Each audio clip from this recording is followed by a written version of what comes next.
MCEBISI NDLETYANA, he's at the University of Johannesburg. Prof, we'll start our conversation in a moment, but I want us to listen to just some of what was said during that recording by the President and his son.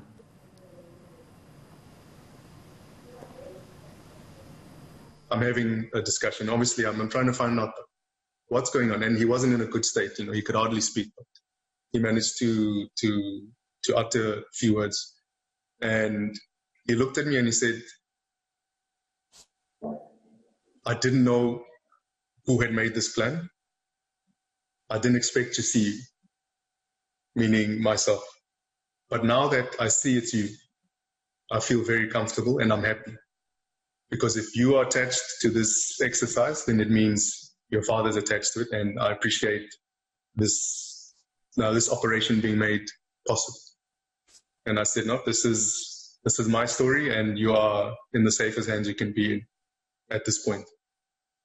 So, Professor Duduzane Zuma, they're speaking about a time, he says, when he helped the now Deputy President David Mabuza, who was Mpumalanga Premier at the time. He says Mabuza was almost deathly ill, and he helped get him airlifted to Russia for medical attention.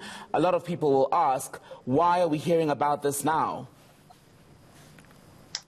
Well, I mean, the timing is quite interesting. And obviously, there is a motive to it. It's not just a conversation between father and son. They could have just had that private conversation without letting us know. So obviously, Duduzane wants to let us know that Deputy President Mabuza cannot be trusted. You know, pretty much saying he owes his life to him, and yet he has turned around and ignored Duduzane completely. It's not a new message, though, because the NDZ campaign, if you recall, going towards Nasrec, Mabuza had been part of that. And when he got to Nasrec, he switched sides to vote for Cyril Ramaphosa. And since then, they've been berating him as a traitor. So for this message to come now, it's not a new message, but I guess the idea now is to discredit Mabuza even further. And one still has to think about it thoroughly, but the idea of discrediting Mabuza and portraying him as untrustworthy, one who betrays friends, sounds like they still want to push that idea. Let's go back to another theme that's been recurring over the past half a decade, and that's about the former president's alleged poisoning himself. And I want people who've not been able to watch the full conversation to listen to this, and then we'll pick up our conversation. I now also know that I was not just poisoned once. Each time the enemy thought I was looking better, they put another dose. In fact, when I write my book, I would say exactly how many doses were given, because as an intelligence operator, I now know how many doses were put. How I did not die. Even the doctors who cured me, they can't believe. Professor NDLETYANA, the former First Lady, Manduli, at some point was said to have been linked to this alleged poisoning of the former president. We know she's since been cleared to an extent, but we keep circling around this point and the idea that much of the detail will come out in a book. Do you think it'll ever be put to bed? Jacob Zuma is a wily politician who unfortunately has been dogged by all manner of problems. And part of fighting those problems has been telling a convenient story, a story that has hardly any relationship to the truth. Because this is an old story, as you say. He once accused one of his wife, as you said, Ms. Nduli, for having poisoned him. And, you know, the lady even had to threaten going to court to get her name exonerated. So it's a fabricated story. While it is true that he was poisoned, well, he was ill at some point, quite ill, and it's quite possible that he had been poisoned. But by who exactly, we still do not know. It doesn't look like it was Mrs. Nduli, because they never went ahead with the prosecution, even though they threatened to do that, right? So the whole idea really, I mean, the big picture is to portray JZ as a victim of some dark forces who are out to get him because he's some kind of a heroic figure. Because he says there are two reasons why these dark forces have chased him. One is because of his involvement in politics, and secondly, because they disagree with his beliefs. I mean, Jacob Zuma doesn't have outstanding beliefs to a point where any determined or some resourceful people would really want to kill him.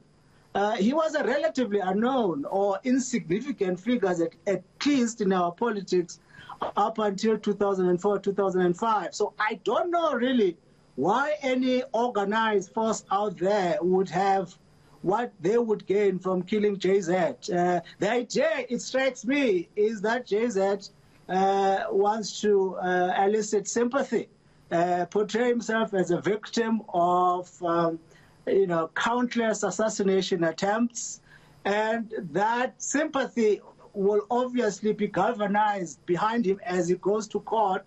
If not that, he's hoping that the same sympathy would be transferred to his son, who is also creating himself into some kind of a heroic figure. He's writing a very incredible script where he's a hero, right? Mabuza turns to him. Apparently, Mabuza could not get help from anybody and decided to turn to this young man, and this young man organized the plane. And on that night, it was stormy, the weather was terrible, and pilots were fearful of flying and wondered if something happened to Mabuza, whether he would shoulder the blame. And the young man said, yes, let's go. I will shoulder the responsibility for whatever happens to him. So you're getting a sense of a heroic figure of sorts. He's writing his own script.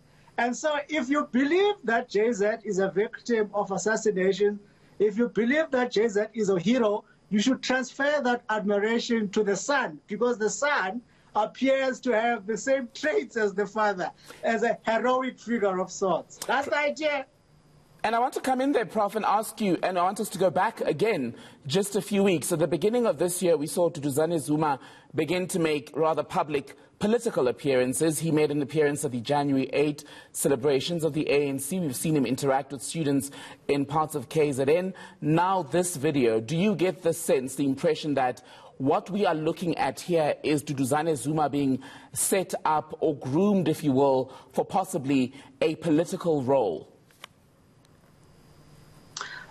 It's some kind of dynasty politics, which started with JZ initially supporting his former wife, and now with the wife's challenge for the presidency having failed, seems to be grooming his son.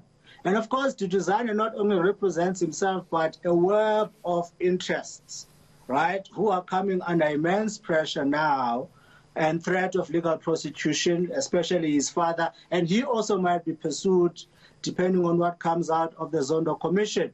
So this political career is then meant to galvanize some kind of support, and hopefully he might be voted into an ANC Youth League office and would use that office to mobilize support for himself. So this is not just an innocent conversation. There is a plan behind this. The plan being to launch his political campaign by creating some fiction that he's a heroic figure like his father, simply because he took Mabuza in a plane to Russia. Should the Deputy President then respond to this, or should he just ride it out, do you think? I mean, Mabuza also has his own dodgy past, right, that he has to answer for. I mean, he's been accused of all sorts of unsavory things. And this may well be one of those things that he has to answer for. I don't think one can blame Duduzane for saying that Mabuza has abandoned him. Because if he did save his life, one would expect a bit of gratitude. But they have their own thing going. Mabuza was part of that. He benefited from the relationship with JZ and the Guptas. And obviously, this young fellow now that he's about to launch his own political career, he thinks it's a good idea to bring up the untrustfulness of Mabuza onto the fore as a platform to launch his campaign. Professor MCEBISI with the University of Johannesburg, always good to have you on. Thank you.